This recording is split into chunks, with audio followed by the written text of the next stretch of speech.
তেলাওয়াত করতেছে ওয়ালিমান খাফা মাকামা রাব্বিহি জান্নাতান ওয়ালিমান খাফা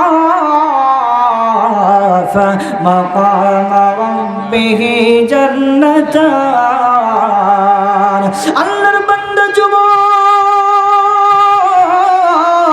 উক্ত আয়াত খানা তেলাওয়াত করতে করতে করতে করতে দুনিয়ার জমিন থেকে সে চলে গেল। আল্লাহর বান্দা যুবক দুনিয়ার জমিন থেকে চলে যাওয়ার পর তখন সাথে সাথে তার আত্মীয় স্বজনেরা মিলে তাকে গোসল করাইল, জানাজা সম্পন্ন করলো। কবরস্থ করা শেষ হয়ে গেল। তখন মুয়াজ্জিন আজান দিয়েছেন। মুয়াজ্জিন যখন আজান দিয়েছেন তার বাবা ফজরের নামাজ পড়ার জন্য মসজিদে নববীতে গেলেন। মসজিদে নববীতে ফজরের নামাজ আদায় করলেন। নামাজ আদায় করার পর আবারও সমস্ত মুসল্লিদেরকে নিয়ে খলিফাতুল মুসলিমিন ওমর রাদিয়াল্লাহু তাআলা আনহু বসলেন। তিনি চেক করতে লাগলেন কে নামাজ পড়তে আসলো, কে নামাজ পড়তে আসলো না।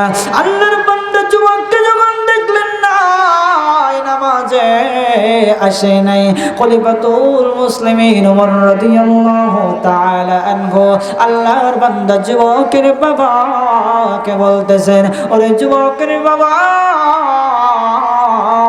তোমার সন্তান কোথায়? তোমার সন্তান তো প্রতিদিন আমার পিছনে নামাজ আদায় করতো। তোমার সন্তান একটা দিনও নামাজ মিস যায় নাই। আজকে তোমার সন্তান কোথায়? কি হয়েছে তোমার সন্তানের? কেন নামাজ পড়তে আসে নাই? আল্লাহর বান্দা যুবকের বাবা খলিফাতুল মুসলিমিন ওমর রাদিয়াল্লাহু তাআলা আনহুর কথা শুনে কান্না করে করে বলতেছে, ওগো খলিফাতুল মুসলিমিন,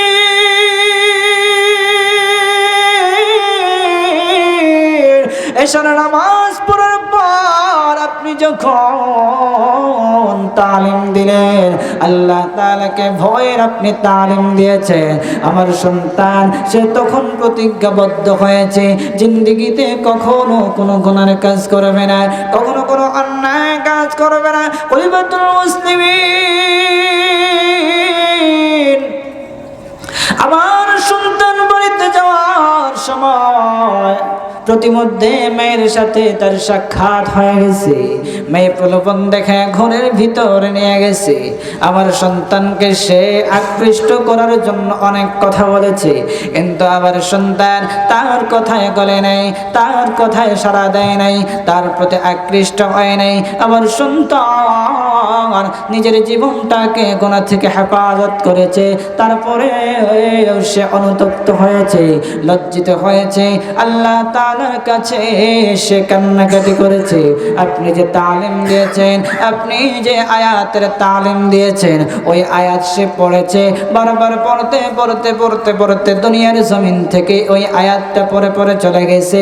আপনার আমার নবী মুহাম্মদুর রাসূলুল্লাহ সাল্লাল্লাহু আলাইহি ওয়াসাল্লামের সাহাবী খলিফাতুল মুসলিমিন ওমর রাদিয়াল্লাহু তাআলা আনহু বলতেছেন, ও যুবকের বাবা,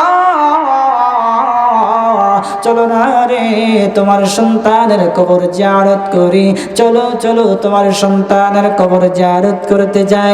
যুবকের বাবাকে নিয়া খলিফাতুল মুসলিমিন ওমর রাদিয়াল্লাহু তাআলা আনহু তার কবর জিয়ারতের উদ্দেশ্যে গেলেন। কবর জিয়ারত করলেন। কবর জিয়ারত করা শেষ হয়ে গেল। তিনি মুরাকাবার মধ্যে গেলেন, ধ্যানমগ্ন হলেন। ধ্যানমগ্ন শেষ হওয়ার পরে বলতেছেন, ও যুবকের বাবা, শোনো রে, তোমাকে কি আমি সুসংবাদ দেব না? তুমি কি সুসংবাদ শুনতে চাও?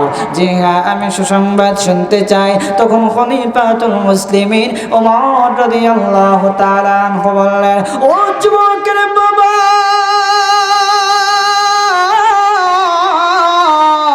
সুসংবাদটা শোনো রে, তোমার সন্তান আল্লাহ তাআলাকে ভয় করার কারণে, তার নিজের জীবনটাকে গুনাহ মুক্ত রাখার কারণে আমার আল্লাহ তোমার সন্তানের প্রতি খুশি হইয়া তোমার সন্তানকে মহান আল্লাহ 2টা জান্নাতের মালিক বানিয়ে দিয়েছে। সম্মানিত হাজিরিন, দেখেন আল্লাহ তাআলাকে শুধু ভয় করে নিজের জীবনটাকে সে শুধু গুনাহমুক্ত রেখেছে। গুনাহমুক্ত রাখার কারণে মহান আল্লাহ তাআলা তাকে 2টা জান্নাত পুরস্কার দান করেছেন। সুবহানাল্লাহ। এই জন্য প্রথম নাম্বার কাজ হচ্ছে আল্লাহকে ভয় করা। প্রথম নাম্বার কাজ কি? জোরে বলেন না, আরো জোরে বলেন না। 2 নাম্বার কাজ হচ্ছে নিজের জীবনকে গুনাহমুক্ত রাখা। 2 নাম্বার কাজ কি? জোরে বলেন, জোরে বলেন না। নিজের জীবনকে গুনাহমুক্ত রাখা 1 নাম্বার কাজ, আল্লাহকে ভয় করা। 2 নাম্বার কাজ নিজের জীবনকে গুনাহমুক্ত রাখা। এখন বলতে পারেন যে হুজুর, দুনিয়াতে চলতে ফিরতে, সমাজের মধ্যে চলতে ফিরতে কখনো কখনো অনিচ্ছাকৃত গুনাহ হয়ে যায়, হয় কি হয় না? হয় কি হয় না? আরো জোরে বলেন না, হয় কি হয় না? হয়ে যায়। এখন কি করব? এখন কি করব? কি করা উচিত? জীবনে চলতে ফিরতে কখনো কখনো গুনাহ হয়ে যায়। আর সমাজের অবস্থা এমন হয়েছে, আপনি যদি চান যে গুনাহমুক্ত থাকবেন, কিন্তু সমাজ পরিস্থিতি এমন যে আপনাকে সে গুনার দিকে দাবিত করবেই। আপনি না চাইলেও আপনি গুনাহ করে ফেলবেন, কখন তো নিজেও টের পাইবেন না। হয় কি হয় না? হয় কি হয় না? সমাজের পরিস্থিতি এমন হয়েছে, এখন গুনাহ এমন সামনে এমনভাবে উপস্থাপন করা হয়, মনে করবেন যে এটা সবের কাজ, কিন্তু মূলত আসলে এটা গুনার কাজ, ঠিক না? যেমন ধরেন গায়ে হলুদ। আপনাদের সমাজে মনে গায়ে হলুদ নাই? আছে নি? জি আছে। গায়ে হলুদ আছে? আছে। গায়ে হলুদ মানে এখন এমন পরিস্থিতি হয়েছে যে গায়ে হলুদ না হলে যেমন বিয়েই হয় না। পোলাপান বিয়ের আগের দিন রাতে সবাই হলুদ পোশাক পরে, একেবারে কন্যা সহ। আপনারা কি কন্যা বলেন? কন্যা বলেন না মাইয়া বলেন? আর আমরা সিলেটি ভাষায় বলে ফুরি। সিলেটি ভাষায় কি বলে? ফুরি বলে। আর ছেলেরে বলে ফুয়া।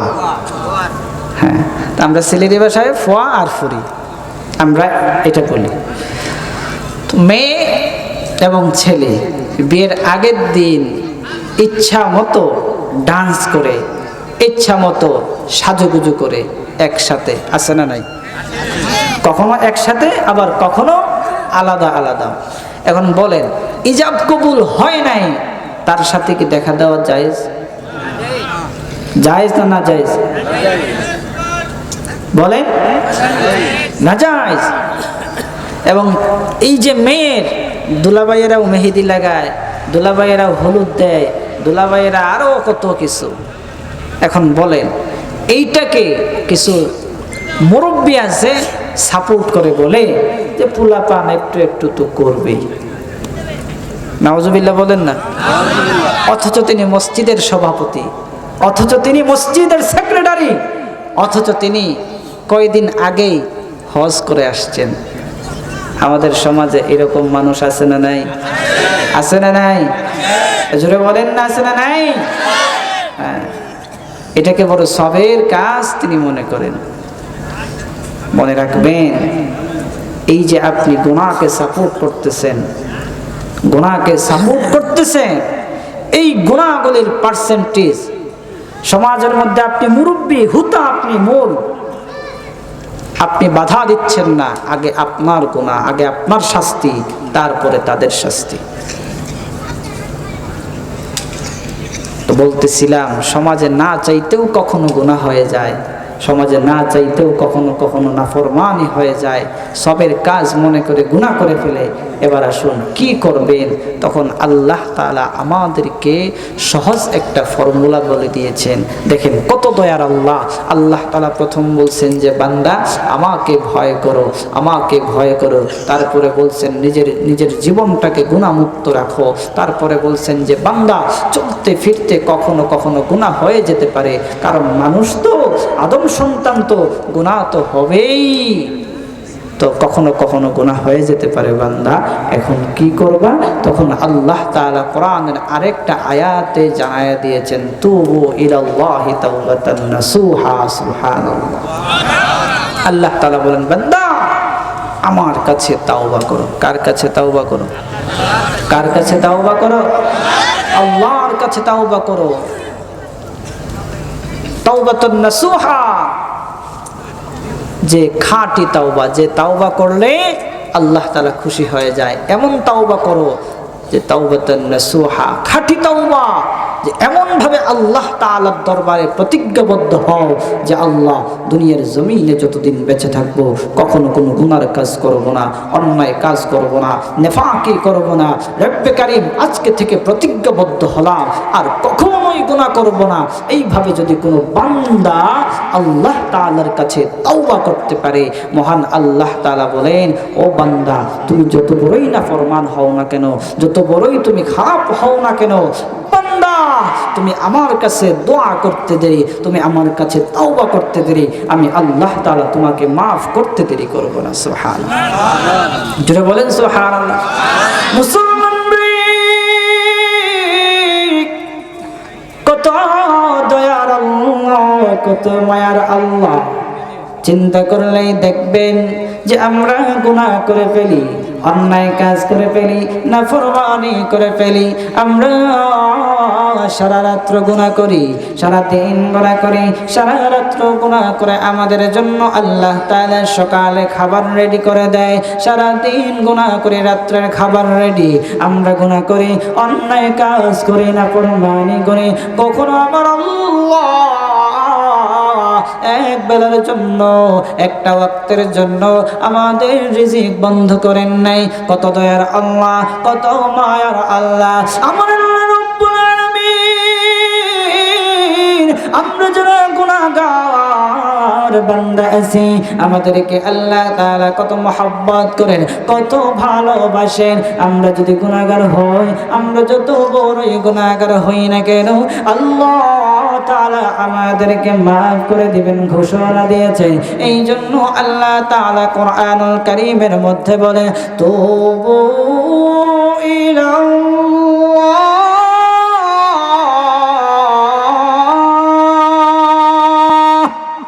তুবু ইলাল্লাহি তাওবাতান নাসুহা। আল্লাহ তাআলার কাছে তাওবা নাসুহা করতে বলেছেন, খাঁটি তাওবা করতে বলেছেন।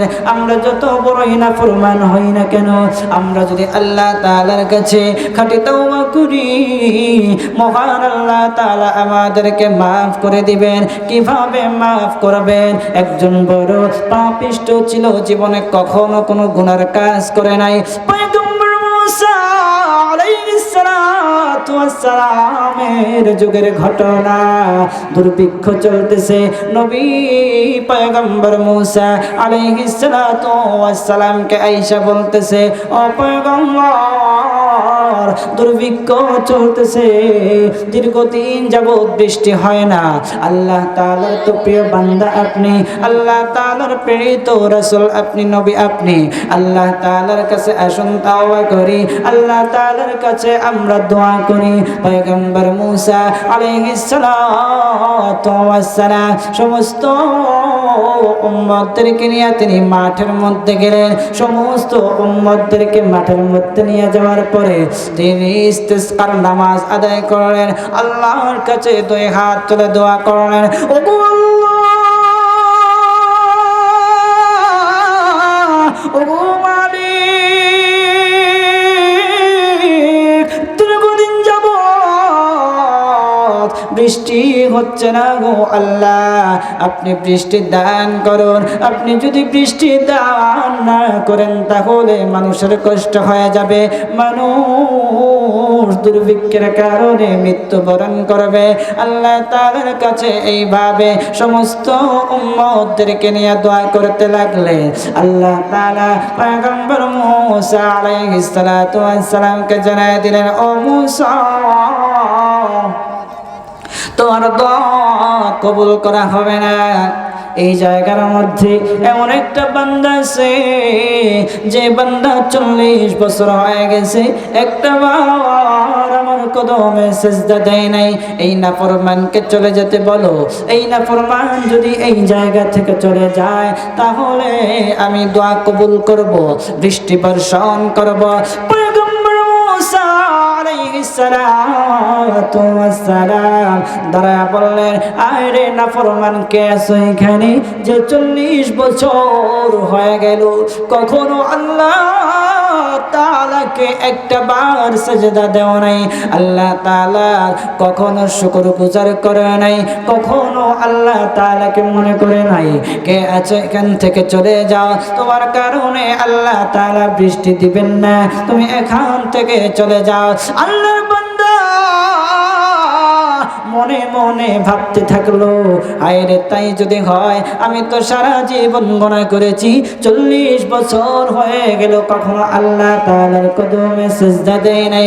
এখন যদি আমি উঠে চলে যাই, এতগুলো মানুষের সামনে আমি কালার হয়ে যাব, সবার কাছে আমি চিহ্নিত হয়ে যাব। আল্লাহর বান্দা যুবক মাথা নিচুর দিকেও দিতে পারতেছে না। এখন যদি আমি মাথা নিচের দিকে দেই তাহলে লোকেরা আমাকে চিনে ফেলবে। এখন আমি উঠতেও পারতেছি না, মাথা নিচের দিকেও করতেছি না। সে মনে মনে ভাবতে লাগলো, ও আল্লাহ, তুমি তো রহমান, তুমি তো রহিম, আজকে থেকে আমি তোমার কাছে তওবা করলাম। দুনিয়ার জমিনে যতদিন বেঁচে থাকবো আর কখনো কোনো গুনাহ করব না, আর কখনো কোনো অন্যায় কাজ করব না। ও আল্লাহ, তুমি আমাকে মাফ করে দাও। তোমার বান্দাদের সামনে তোমার এই নগণ্য বান্দাকে কি তুমি লজ্জা দিবা? তুমি তো কোনো বান্দাকে লজ্জা দাও নাই। তুমি একমাত্র পারো বান্দাকে মাফ করতে।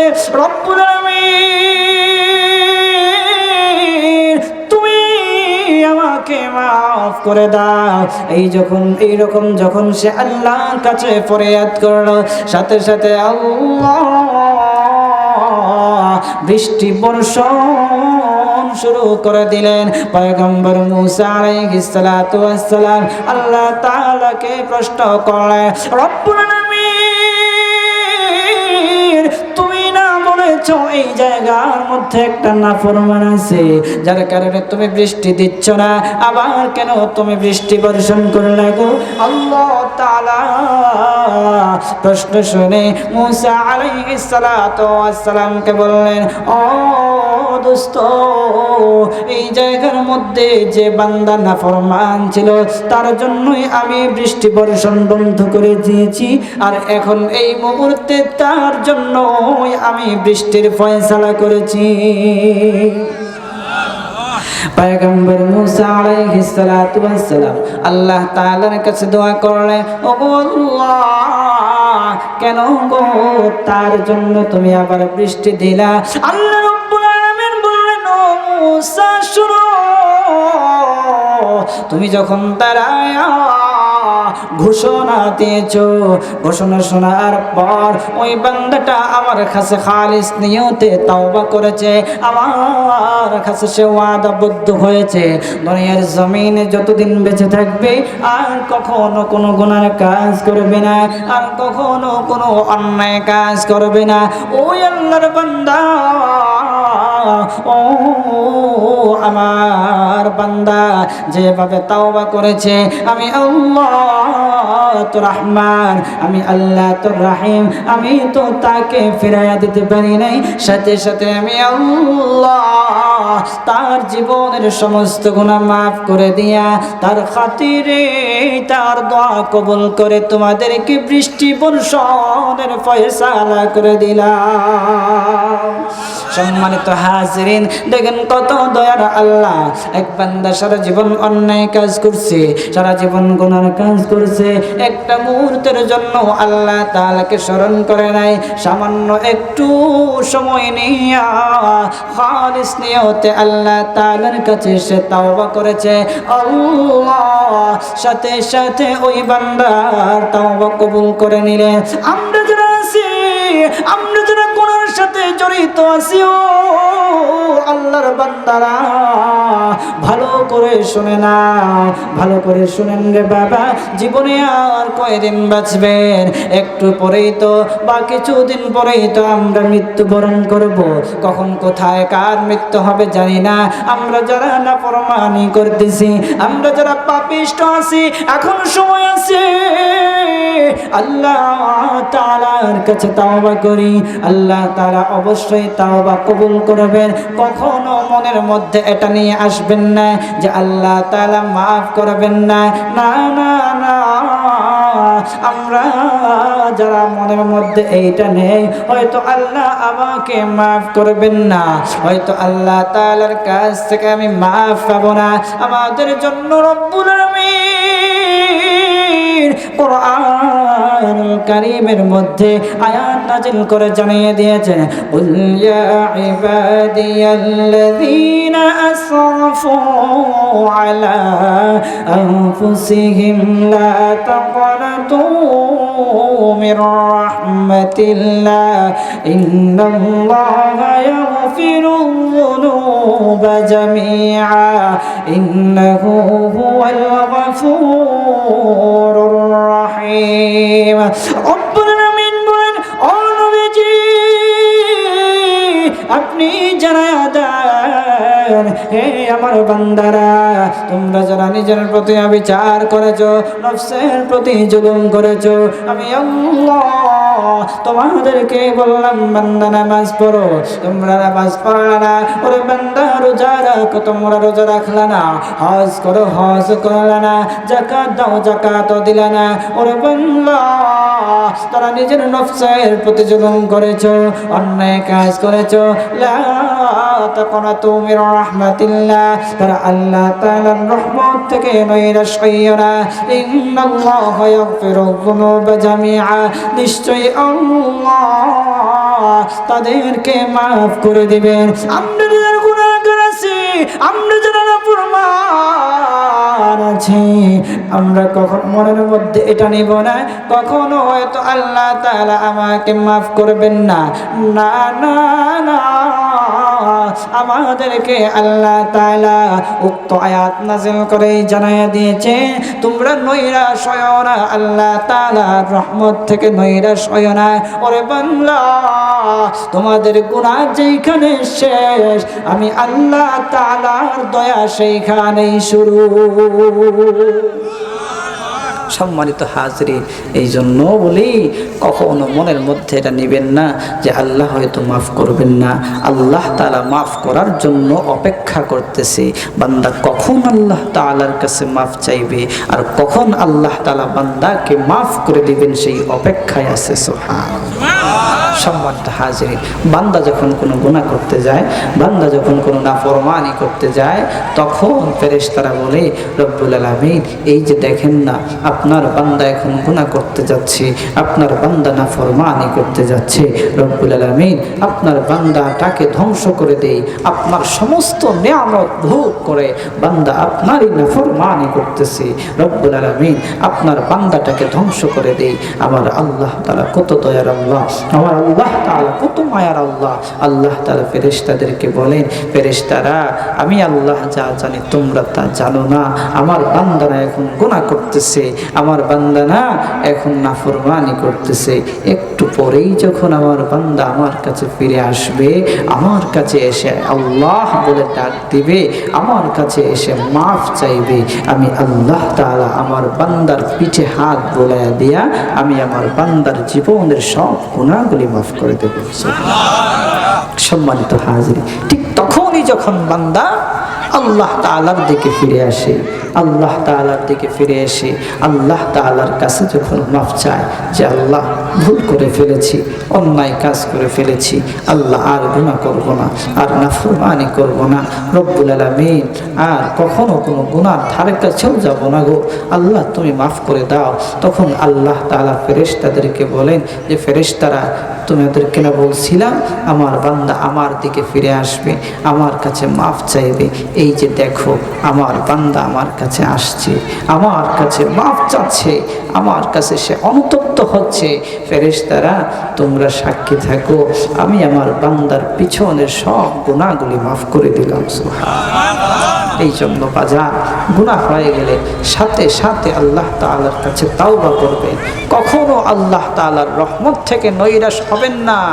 আপনি কত বড় গুনাহগার, আপনি কত বড় নাফরমান, আপনি তো 100টা আর খুন করেন নাই, আপনি তো 200টা খুন করেন নাই, 4-5টা খুন তো করেন নাই, এরকম খুনি তো আপনি হন নাই। আপনার যে গুনাহ আছে এই গুনাহগুলি আল্লাহ তাআলা অতি সহজে মাফ করে দিবেন। সুবহানাল্লাহ। আমরা যারা গুনাহগার আছি, আমরা যারা নাফরমান আছি, আমরা যারা নিজের নফসের প্রতি জুলুম করতেছি, অন্যায় কাজ করতেছি, আমাদের আল্লাহ তাআলা আমাদের প্রতি এত দয়া বেশি যে একটা নেককার বান্দা যখন আল্লাহ তাআলাকে একবার আল্লাহ বলে ডাক দেয়, আল্লাহ তাআলা ওই নেককার বান্দার ডাকে একবার জবাব দান করেন। সুবহানাল্লাহ।